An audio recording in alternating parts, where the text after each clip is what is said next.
இந்த மாதம் 27, 28, 29 ஆகிய தேதிகளில் பரிசுத்த ஆவியானவர் என்னோடு கூட பேசினதினால் ஒரு அபிஷேக ஆராதனை பயிற்சி முகாம், அபிஷேக பயிற்சி முகாமை 3 நாட்கள் நடத்துவதற்கு நான் ஜெபத்திலே தீர்மானித்திருக்கிறேன்.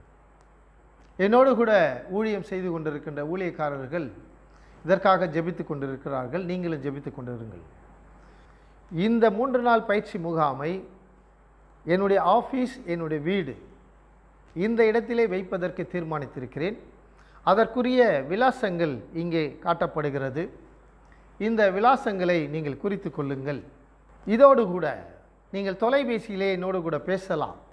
நீங்கள் தூரத்திலிருந்து வருகிறவர்கள் கொடைக்கானல், ஊட்டி, கோயம்புத்தூர், ஈரோடு, திருச்சி, மதுரை, கன்னியாகுமரி போன்ற தூரத்திலிருந்து வருகிறவர்கள் தயவுசெய்து எங்களோடு கூட நீங்கள் தொலைபேசியிலே முன்னமே பேசி ஆலோசனை கேட்டு நீங்கள் எப்படி வர வேண்டும் என்பதை எங்களுடைய ஊழியர்கள் உங்களுக்கு ஆலோசனையாக கொடுப்பார்கள்.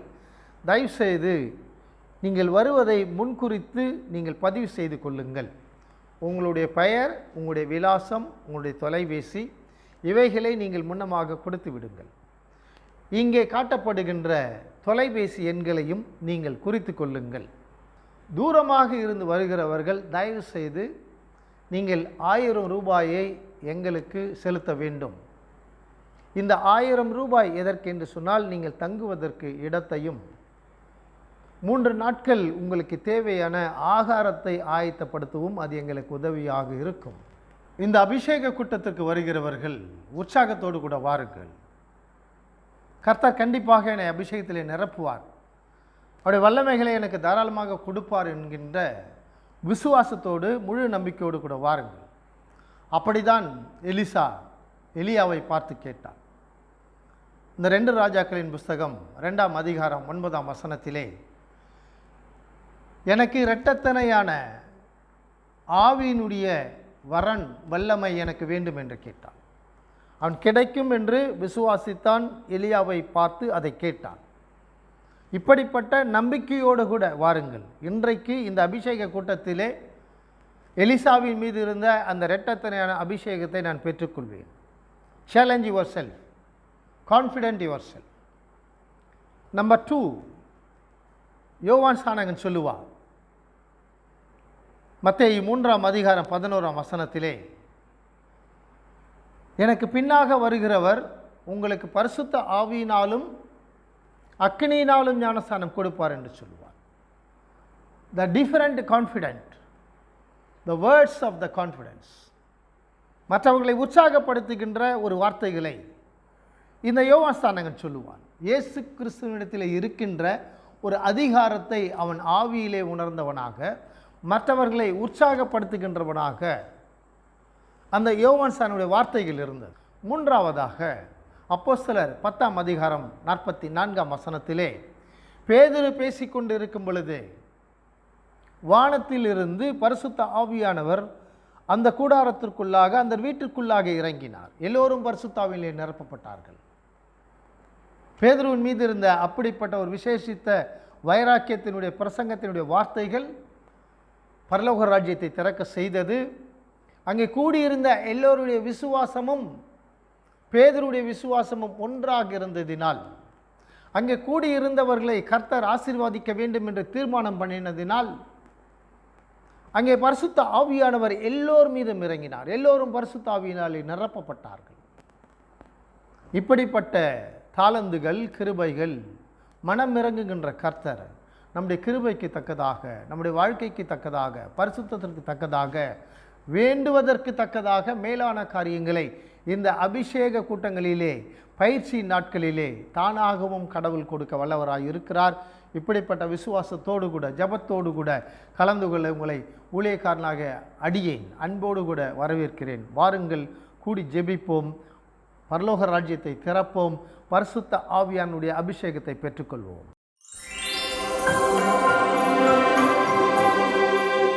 இந்த உலகத்திலே வாழ்கின்ற சில மனிதர்கள் சிலரிடத்திலே நெருங்கி பழகுவார்கள். சிலருக்கு தேவைகள் வரும் பொழுது, கஷ்டங்கள் வரும் பொழுது அந்த நல்ல சகோதரனிடத்தில், நல்ல நண்பனிடத்தில் தங்களுடைய குற்றங்களை, தங்களுடைய குறைகளை, தங்களுடைய தேவைகளை அவர்கள் எடுத்து சொல்லுவார்கள். இது மிகவும் நல்லது. நீதிமான்களை, பரிசுத்தவான்களை, உண்மை பேசுகிறவர்களை ஒரு கூட்டத்து மக்கள் எப்பொழுதும் ரசித்து கொண்டிருப்பார்கள். அந்த நட்பை அவர்கள் விடாதிருப்பார்கள். இப்படியாக எலிசாவோடு கூட வந்த அவருடைய நண்பர்கள் எலிசா எரிகோவிலிருந்து அடுத்த பட்டணத்திற்கு வரும் பொழுது அந்த நிலத்தை குறித்து பேசுவார்கள். இதை நாம் 2 ராஜாக்களின் புஸ்தகம் 2ஆம் அதிகாரம் 19ஆம் வசனத்திலே இந்த எலிசாவோடு கூட பேசும் பொழுது, நாம் நடந்து கொண்டிருக்கின்ற இந்த பட்டணம் குடியிருப்பதற்கு நல்லது என்று சொல்லுவார்கள். மக்கள் வாழ்வதற்கு நல்லது. ஆனால் மக்களுக்கு இந்த மண்ணினால் எந்த ஒரு பிரயோஜனமும் கிடையாது. இந்த நிலமும் கெட்டது, இந்த பட்டணத்தில் இருக்கிற தண்ணீரும் கெட்டது என்று சொல்லுவார்கள். நிலம் கெட்டது என்று சொன்னால் ஒன்றும் விளையாது.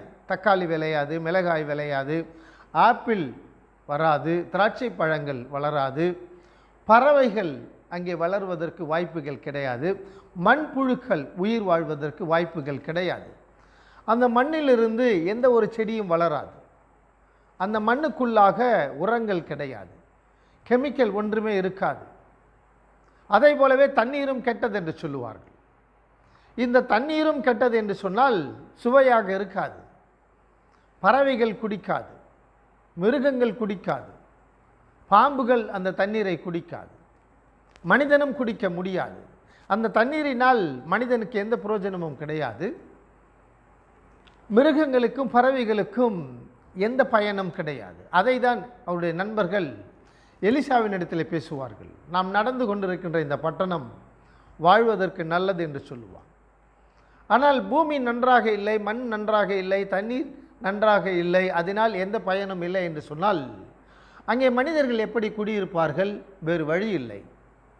அங்கே தலைமுறை தலைமுறையாக சிலர் பக்கத்து கிராமங்களிலிருந்து விளைச்சல்களை செய்து, பக்கத்து கிராமங்களிலிருந்து தண்ணீரை கொண்டு வந்து தங்களுடைய வாழ்க்கையை நடத்தினார்கள். வாழ்ந்து கொண்டு தான் இருந்தார்கள். ஆனால் அந்த மண்ணினால், அந்த நிலத்தினால் எந்த பிரயோஜனம் இல்லை என்று ஒரு குறையை எடுத்து சொல்லுகின்ற நல்ல நண்பர்கள். எதற்காக எலிசாவின் இடத்திலே அந்த குறையை சொல்லுகிறார்கள்? எலியாவின் மீது இருந்த அபிஷேகம் எலிசாவின் இடத்திலே இந்த உலகத்தை உண்டாக்கின கர்த்தரின் ஆவியானவர் இரட்டத்தனையாக கொடுத்திருக்கிறார். Double folding anointing. The Spirit of the Lord who stay upon Elisa, double portion, double folding anointing, the power, living with Elisa.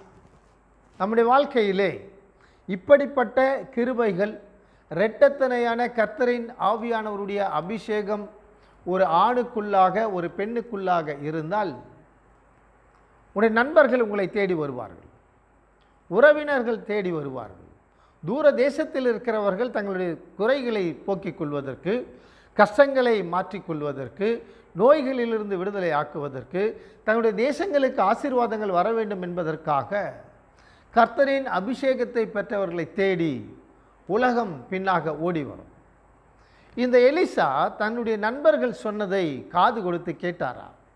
20ஆம் வசனத்திலே எலிசா அவர்களுக்கு ஒரு ஆலோசனை சொல்லுவான். நீங்கள் ஒரு பானையிலே உப்பு போட்டு கொண்டு வாருங்கள் என்று சொல்லுவார். பானை புதியதாக இருக்க வேண்டும், அதிலே நீங்கள் உப்பை போட்டு கொண்டு வாருங்கள் என்று சொல்லுவார். கிறிஸ்துவுக்குள் அன்பானவர்களே, உலகம் முன் அனுபவம் இல்லாத ஒரு வாழ்க்கையிலே இந்த ஊழியக்காரர்களுக்குள்ளாக கர்த்தரின் ஆவியானவர் புரட்சிகரமான சிந்தனைகளை, புதிய சிந்தனைகளை நண்பர்களும் உறவினர்களும் சமுதாயமும் ஆச்சரியப்படுகின்ற அளவிற்கு கர்த்தரின் ஆவியானவர் புதிதான ஆலோசனைகளை கொடுப்பார். அதை தான் இங்கே இந்த எலிசா சொல்லுவார்.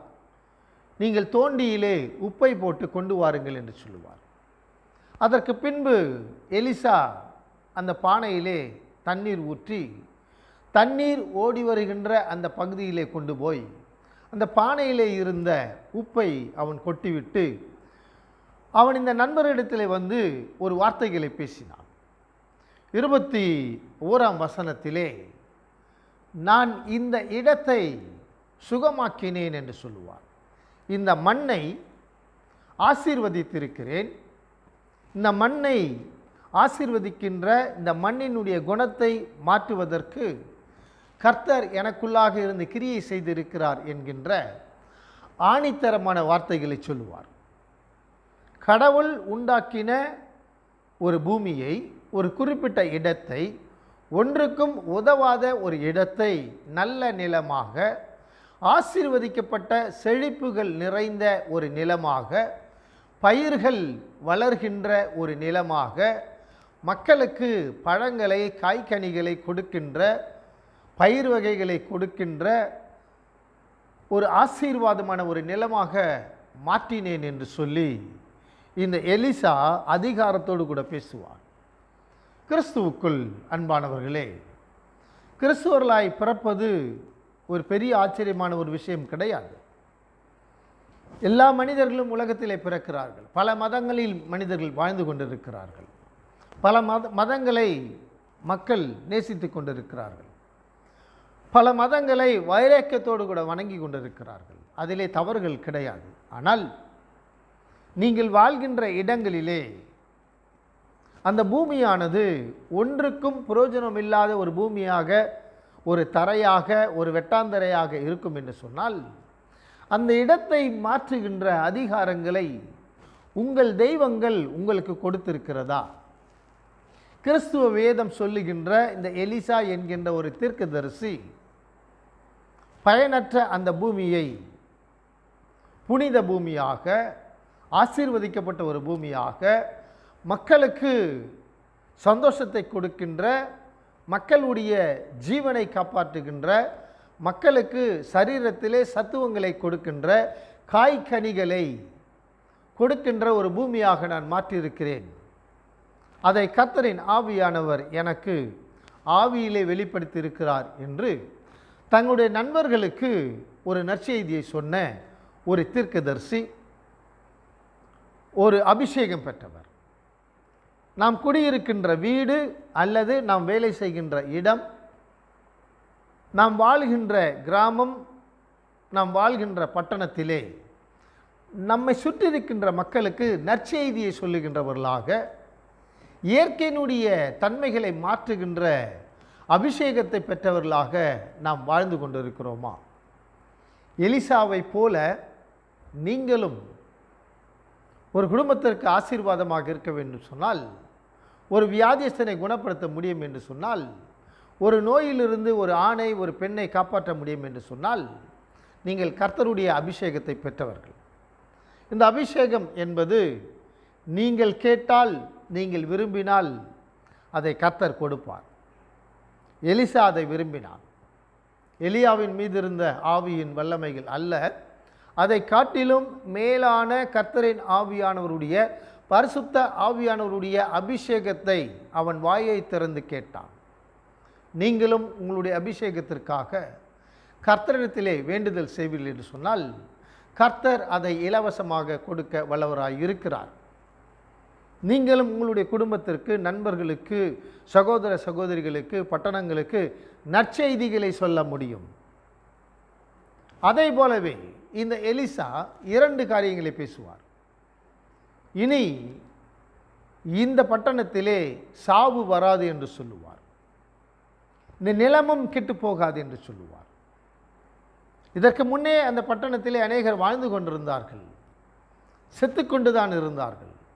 இந்த தீர்க்கதரிசி அந்த இடத்திலே உப்பை கொட்டின பின்பு அந்த இடம் ஆசீர்வாதமாக மாற வேண்டும் என்று சொல்லி தன் உள்ளத்திற்குள்ளே ஆவியிலே அவன் ஜெபம் பண்ணித நிமித்தமாக, ஒன்று பட்டணத்திற்கு ஆசீர்வாதம், இரண்டாவது இந்த தீர்க்கதரிசி சொல்லுகின்ற வார்த்தைகளை கேளுங்கள், இந்த பட்டணத்திலே சாவு வராது என்று சொல்லுவார்.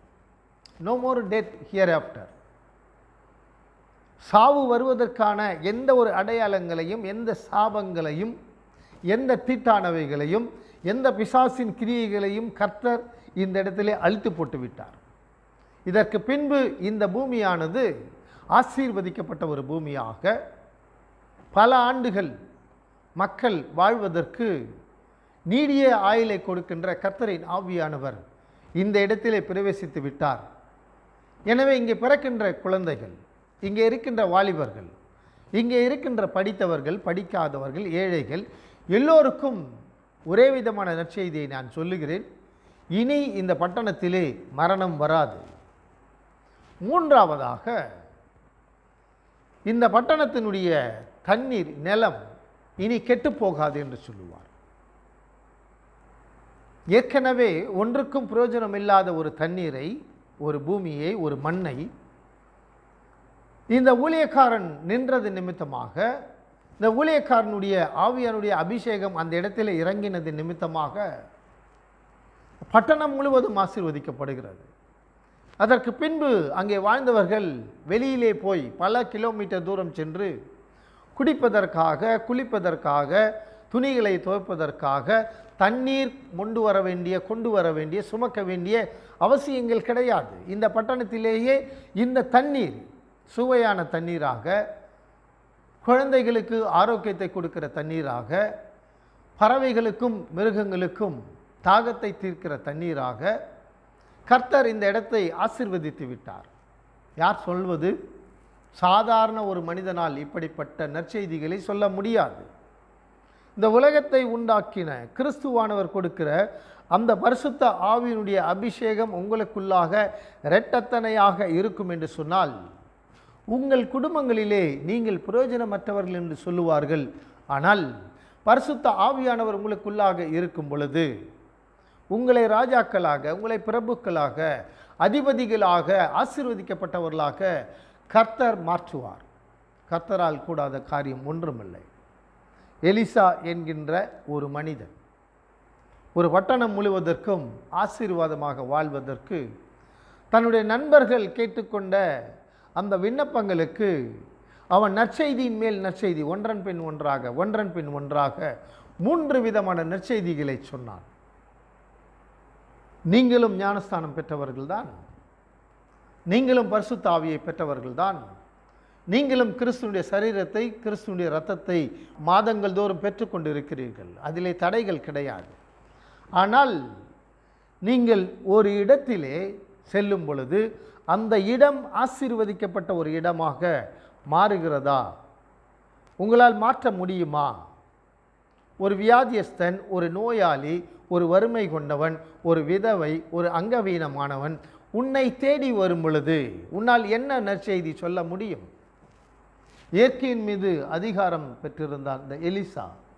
இந்த 2 ராஜாக்களின் புஸ்தகம் 2ஆம் அதிகாரம் 22ஆம் வசனத்திலே அன்றைக்கு எலிசா அந்த தீர்க்க தரிசனமாக சொன்ன வார்த்தைகள், சுவிசேஷகங்கள், இந்த நாள் வரை அந்த நிலமானது ஆசீர்வதிக்கப்பட்ட ஒரு நிலமாக, அந்த தண்ணீரானது ருசியுள்ள தண்ணீராக, அங்கே வாழ்கின்ற மக்களுக்கு நன்மை கொடுக்கின்ற ஒரு தண்ணீராக, ஆசீர்வாதங்களை பலுகி பெருக செய்கின்ற ஒரு நிலத்தின் ஒரு தண்ணீராக, ஆகாயத்து பறவைகளுக்கு, காடுகளிலே வாழ்ந்து வருகின்ற மிருகங்களுக்கு அது ஆசீர்வதிக்கப்பட்ட ஒரு தண்ணீராக மாற்றப்பட்டது. இன்று வரை அந்த நிலம் கெட்டுப்போகவில்லை, அந்த தண்ணீரும் கெட்டுப்போகவில்லை, அந்த பட்டணத்திலே சாவும் வரவில்லை என்று சொல்லி வேதம் சொல்லுகிறது.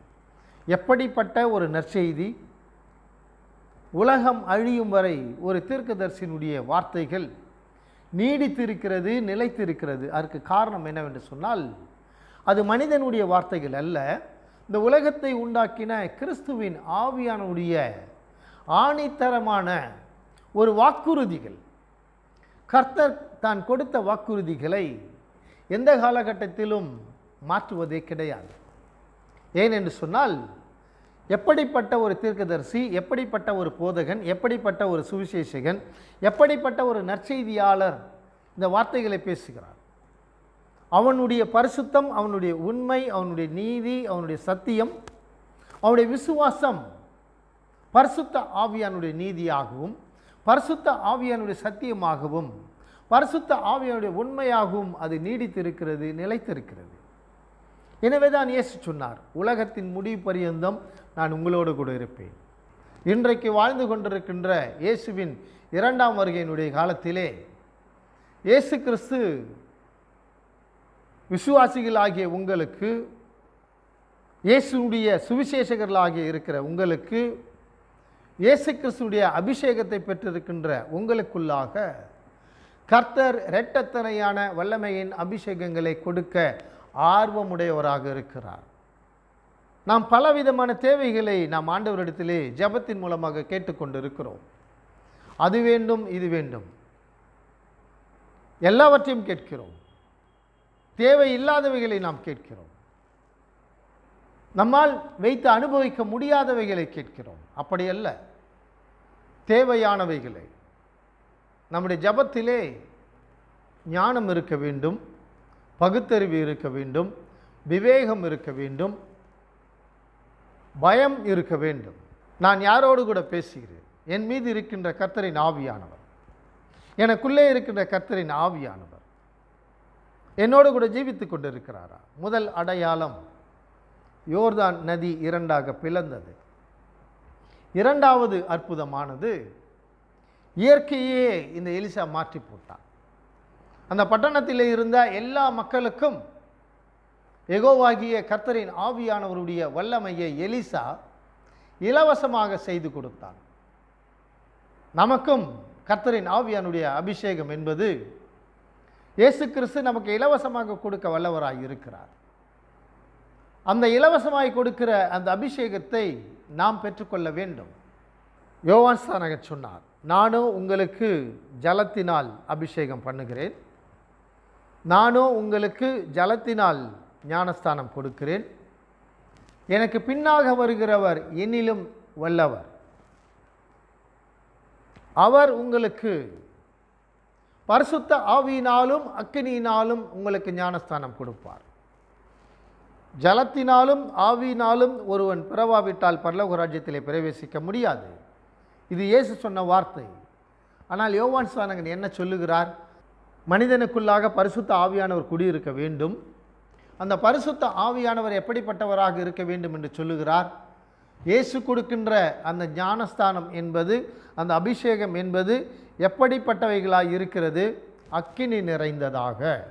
கர்த்தரின் ஆவியானவர் கொடுக்கிற அந்த பரிசுத்த ஆவியானுடைய அக்கினியின் வல்லமைக்கு முன்பாக நரகத்தின் ஆவிகள், பேய்கள், பிசாசுகள், மாந்திரிகத்தின் ஆவிகள் ஒன்றும் எதிர்த்து நிற்க முடியாது. எப்படிப்பட்ட அபிஷேகம் உங்களுக்குள்ளாக இருக்கிறது? வேத வசனங்களை வாசியுங்கள். எலிசாவை போல இரட்டத்தனையான கர்த்தரின் ஆவியானவருடைய அந்த பரிசுத்த ஆவியானுடைய அபிஷேகம் எனக்கு வேண்டும் என்று சொல்லி நாம் தொடர்ந்து ஜெபத்திலே காத்திருப்போம் என்று சொன்னால், கண்டிப்பாக தனிப்பட்ட வாலிபன், வாலிப பெண், வாலிப ஆண்மகன், குடும்ப ஸ்திரீகள், குடும்ப புருஷன்மார்கள், உங்களுடைய குடும்பத்திற்கு நீங்கள் ஆசீர்வாதமாக இருப்பீர்கள். உங்களுடைய போராட்டங்களை எல்லாவற்றையும் உங்களுக்குள்ளாக இருக்கின்ற அந்த கர்த்தரின் ஆவியானவர், அந்த இரட்டத்தனையான வல்லமையின் கர்த்தரின் ஆவியானவர் சகலத்தையும் சம்பூர்ணமாக மாற்றுவார். குறைவான உங்களுடைய சரீரத்தை, பலவீனமான உங்களுடைய சரீரத்தை, கண்ணீரோடு கூட வாழ்ந்து கொண்டிருக்கின்ற உங்களுடைய வாழ்க்கையை உங்களுக்குள்ளாக இருக்கின்ற கர்த்தரின் ஆவியானவர் எதிர்த்து நின்று எதிரிகளை எல்லாம் மடங்கடித்து பொல்லாத சத்துருக்களின் ஆவிகளை எல்லாம் அழித்து போட்டு உங்களை நிம்மதியோடு கூட சந்தோஷத்தோடு கூட இந்த பரிசுத்த ஆவியினுடைய அனுபவத்தோடு கூட உங்களை வாழச் செய்வார். நீ விசுவாசித்தால் கர்த்தருடைய மகிமையை காண்பாய். நீ விசுவாசித்தால் நீ எண்ணுவதற்கும் வேண்டிக் கொள்வதற்கும் மேலான காரியங்களை பரிசுத்த ஆவியான உங்களுடைய வாழ்க்கையிலே செய்வார். அப்படிப்பட்ட கிருபைகளை பெற்றுக்கொண்டு நீங்கள் ஆசீர்வாதமாக வாழுங்கள். உங்கள் குடும்பத்திற்கு ஆசீர்வாதமான பிள்ளைகளாக வாழுங்கள். வேலை ஸ்தலத்திலே நீங்கள் புனிதர்களாக மற்றவர்களெல்லாம் உங்களை பார்த்து ஆச்சரியப்படத்தக்கதான ஒரு விருத்தியை, ஒரு வளர்ச்சியை, ஒரு ஆசீர்வாதத்தினுடைய பன்மடங்குகளை பரிசுத்த ஆவியானவர்களுக்கு நாளுக்கு நாள் கொடுத்து கொண்டே இருப்பார். அதனால் நீங்கள் வாழ்கின்ற கிராமம் உங்களை பார்த்து வணங்கும். நீங்கள் வேலை செய்கின்ற இடத்திலே உங்களுக்கு உயர்வுகள் தானாக வரும். நீங்கள் ஜெபம் பண்ணும் பொழுது கர்த்தரின் ஆவியானவருடைய வழி நடத்துதல் தரிசனமாக நீங்கள் காண்பீர்கள். அப்படிப்பட்ட பரிசுத்த ஆவியின் அபிஷேகத்தை பெற்றுக்கொள்ள ஆண்டவர் உங்களுக்கு கிருபை செய்வாராக. ஆமென். இந்த மாதம் 27, 28, 29 ஆகிய தேதிகளில் பரிசுத்த ஆவியானவர் என்னோடு கூட பேசினதினால் ஒரு அபிஷேக ஆராதனை பயிற்சி முகாம், அபிஷேக பயிற்சி முகாமை 3 நாட்கள் நடத்துவதற்கு நான் ஜெபத்திலே தீர்மானித்திருக்கிறேன். என்னோடு கூட ஊழியம் செய்து கொண்டிருக்கின்ற ஊழியக்காரர்கள் இதற்காக ஜெபித்து கொண்டிருக்கிறார்கள். நீங்களும் ஜெபித்து கொண்டிருங்கள். இந்த 3 நாள் பயிற்சி முகாமை என்னுடைய ஆஃபீஸ், என்னுடைய வீடு இந்த இடத்திலே வைப்பதற்கு தீர்மானித்திருக்கிறேன். அதற்குரிய விலாசங்கள் இங்கே காட்டப்படுகிறது. இந்த விலாசங்களை நீங்கள் குறித்து கொள்ளுங்கள். இதோடு கூட நீங்கள் தொலைபேசியிலே என்னோடு கூட பேசலாம். நீங்கள் தூரத்திலிருந்து வருகிறவர்கள் கொடைக்கானல், ஊட்டி, கோயம்புத்தூர், ஈரோடு, திருச்சி, மதுரை, கன்னியாகுமரி போன்ற தூரத்திலிருந்து வருகிறவர்கள் தயவுசெய்து எங்களோடு கூட நீங்கள் தொலைபேசியிலே முன்னமே பேசி ஆலோசனை கேட்டு நீங்கள் எப்படி வர வேண்டும் என்பதை எங்களுடைய ஊழியர்கள் உங்களுக்கு ஆலோசனையாக கொடுப்பார்கள். தயவுசெய்து நீங்கள் வருவதை முன்குறித்து நீங்கள் பதிவு செய்து கொள்ளுங்கள். உங்களுடைய பெயர், உங்களுடைய விலாசம், உங்களுடைய தொலைபேசி இவைகளை நீங்கள் முன்னமாக கொடுத்து விடுங்கள். இங்கே காட்டப்படுகின்ற தொலைபேசி எண்களையும் நீங்கள் குறித்து கொள்ளுங்கள். தூரமாக இருந்து வருகிறவர்கள் தயவு செய்து நீங்கள் 1000 ரூபாயை எங்களுக்கு செலுத்த வேண்டும். இந்த 1000 ரூபாய் எதற்கென்று சொன்னால், நீங்கள் தங்குவதற்கு இடத்தையும் 3 நாட்கள் உங்களுக்கு தேவையான ஆகாரத்தை ஆயத்தப்படுத்தவும் அது எங்களுக்கு உதவியாக இருக்கும். இந்த அபிஷேக கூட்டத்திற்கு வருகிறவர்கள் உற்சாகத்தோடு கூட வாருங்கள். கர்த்தர் கண்டிப்பாக என்னை அபிஷேகத்திலே நிரப்புவார், அவருடைய வல்லமைகளை எனக்கு தாராளமாக கொடுப்பார் என்கின்ற விசுவாசத்தோடு முழு நம்பிக்கையோடு கூட வாருங்கள். அப்படிதான் எலிசா எலியாவை பார்த்து கேட்டார். இந்த 2 ராஜாக்களின் புஸ்தகம் 2ஆம் அதிகாரம் 9ஆம் வசனத்திலே, எனக்கு இரட்டத்தனையான ஆவியினுடைய வரன் வல்லமை எனக்கு வேண்டும் என்று கேட்டான். அவன் கிடைக்கும் என்று விசுவாசித்தான். எலியாவை பார்த்து அதை கேட்டான். இப்படிப்பட்ட நம்பிக்கையோடு கூட வாருங்கள். இன்றைக்கு இந்த அபிஷேக கூட்டத்திலே எலிசாவின் மீது இருந்த அந்த இரட்டத்தனையான அபிஷேகத்தை நான் பெற்றுக்கொள்வேன். Challenge your self, confident your self. Number 2, Yovan ஸ்நானகன் சொல்லுவார் மத்தேயு 3ஆம் அதிகாரம் 11ஆம் வசனத்திலே, எனக்கு பின்னாக வருகிறவர் உங்களுக்கு பரிசுத்த ஆவியினாலும் அக்கினியினாலும் ஞானஸ்நானம் கொடுப்பார் என்று சொல்லுவார். The different confident, the words of the confidence, மற்றவர்களை உற்சாகப்படுத்துகின்ற ஒரு வார்த்தைகளை இந்த யோவான் ஸ்நானகன் சொல்லுவான். இயேசு கிறிஸ்துவினிடத்தில் இருக்கின்ற ஒரு அதிகாரத்தை அவன் ஆவியிலே உணர்ந்தவனாக, மற்றவர்களை உற்சாகப்படுத்துகின்றவனாக அந்த யோவான் ஸ்நானனுடைய வார்த்தைகள் இருந்தது. 3ஆவதாக அப்போஸ்தலர் 10ஆம் அதிகாரம் 44ஆம் வசனத்திலே, பேதுரு பேசிக்கொண்டு இருக்கும் பொழுது வானத்திலிருந்து பரிசுத்த ஆவியானவர் அந்த கூடாரத்திற்குள்ளாக, அந்த வீட்டிற்குள்ளாக இறங்கினார். எல்லோரும் பரிசுத்த ஆவியிலே நிரப்பப்பட்டார்கள். பேதுருவின் மீது இருந்த அப்படிப்பட்ட ஒரு விசேஷித்த வைராக்கியத்தினுடைய பிரசங்கத்தினுடைய வார்த்தைகள் பரலோக ராஜ்யத்தை திறக்க செய்தது.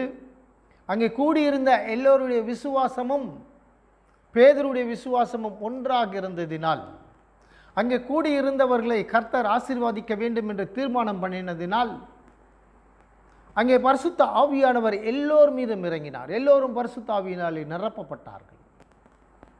இப்படிப்பட்ட தாளந்துகள், கிருபைகள் மனம் இறங்குகின்ற கர்த்தர் நம்முடைய கிருபைக்கு தக்கதாக, நம்முடைய வாழ்க்கைக்கு தக்கதாக, பரிசுத்தத்திற்கு தக்கதாக, வேண்டுவதற்கு தக்கதாக மேலான காரியங்களை இந்த அபிஷேக கூட்டங்களிலே, பயிற்சி நாட்களிலே தானாகவும் கடவுள் கொடுக்க வல்லவராய் இருக்கிறார்.